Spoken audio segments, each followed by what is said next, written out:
Saudara-saudari, Injil kita pada hari ini diambil dari Injil Lukas bab 14 ayat 25 sampai 33. Pada suatu ketika orang berduyun-duyun mengikuti Yesus dalam perjalanannya. Sambil berpaling, Yesus berkata kepada mereka, "Jika seorang datang kepadaku dan ia tidak membenci bapaknya, ibunya, istrinya, anak-anaknya, saudara-saudarinya, bahkan nyawanya sendiri, ia tidak dapat menjadi muridku. Barang siapa tidak memanggul salibnya dan mengikuti aku, ia tidak dapat menjadi muridku. Sebab siapakah di antaramu yang mau membangun sebuah menara, tidak duduk membuat anggaran belanja dahulu? Apakah uangnya cukup untuk menyelesaikan pekerjaan itu? Jangan-jangan sesudah meletakkan dasar, ia tidak dapat menyelesaikannya." Lalu semua orang yang melihat itu akan mengejek dengan berkata, "Orang itu mulai membangun tetapi tidak dapat menyelesaikan." Atau raja manakah yang hendak berperang melawan raja lain tidak duduk mempertimbangkan dulu, apakah dengan 10.000 orang ia dapat melawan musuh yang datang menyerang dengan 20.000 orang? Jika tidak dapat, ia akan mengirim utusan selama musuh masih jauh untuk menanyakan syarat-syarat perdamaian.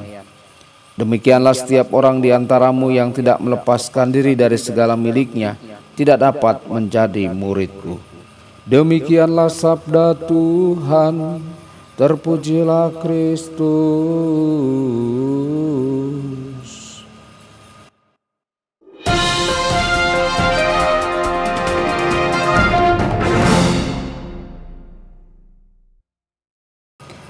Saudara dan saudari terkasih dimanapun Anda berada, jumpa lagi dengan saya Romo Tedens dalam saluran Warta Kabar Sukacita. Semoga Anda semua dimanapun berada senantiasa dalam keadaan sehat dan bahagia. Saudara-saudari, sebelumnya dalam Injil Lukas, Yesus memanggil murid-muridnya yang pertama di Danau Galilea. Setelah mereka mendapatkan tangkapan ikan yang luar biasa, ketika mereka menghela perahu-perahu mereka ke darat, mereka meninggalkan segala sesuatu lalu mengikuti Dia. Dalam perikop hari ini, Yesus memanggil orang banyak yang berkumpul di tengah kerumunan orang untuk menjadi murid-Nya, mengundang mereka untuk meninggalkan semua harta benda mereka. Yesus ingin kita mengikutinya dengan segenap hati. Inilah bagian dari hukum yang terutama. Kasihilah Tuhan Allahmu dengan segenap hatimu, dan dengan segenap jiwamu, dan dengan segenap kekuatanmu, dan dengan segenap akal budimu, dan kasihilah sesamamu manusia seperti dirimu sendiri.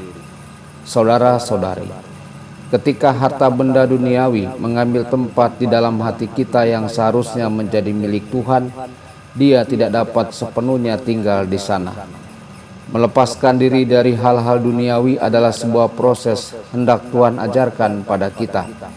Apakah kita memperkenankan Dia bekerja dengan cara ini di dalam hati kita? Saudara-saudari, bacalah kata-kata penting ini sekali lagi.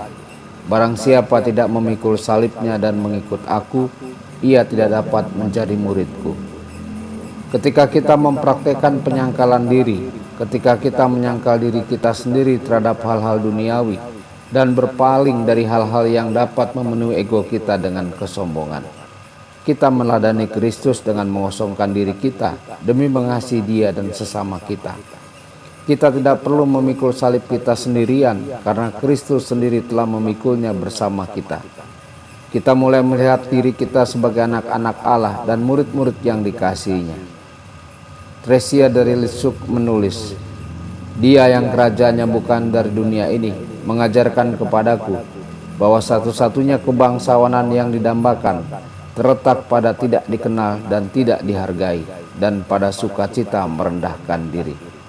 Semoga kita berjuang seperti Santa Tresia untuk menjadi tersembunyi dan kecil, melepaskan kemuliaan kita sendiri untuk berbagi dalam kemuliaan Kristus yang sejati. Pelepasan dan penyangkalan diri hanya mungkin terjadi jika kita percaya pada Tuhan dan memperkenankan Dia menguatkan kita. Kita harus melekat erat pada Kristus untuk memiliki ketabahan dan kesederhanaan untuk hidup sebagai murid-murid-Nya. Yesus mengajar para murid, Tinggallah di dalam aku, seperti aku tinggal di dalam kamu.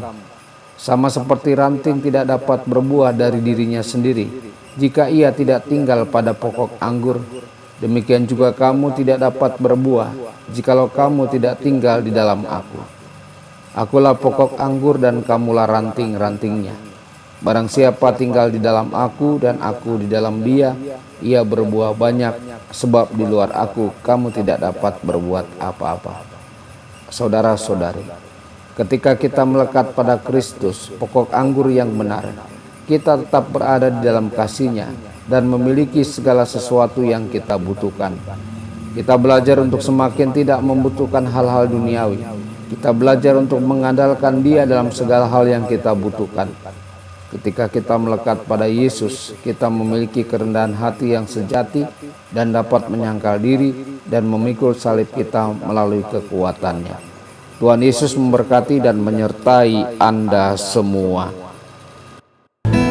Sabda Allah adalah kebenaran. Sabda Allah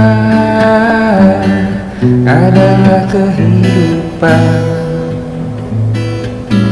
Mari kita mencintainya, mari kita menghayatinya. Ya Tuhan yang ku muliakan, sabdamu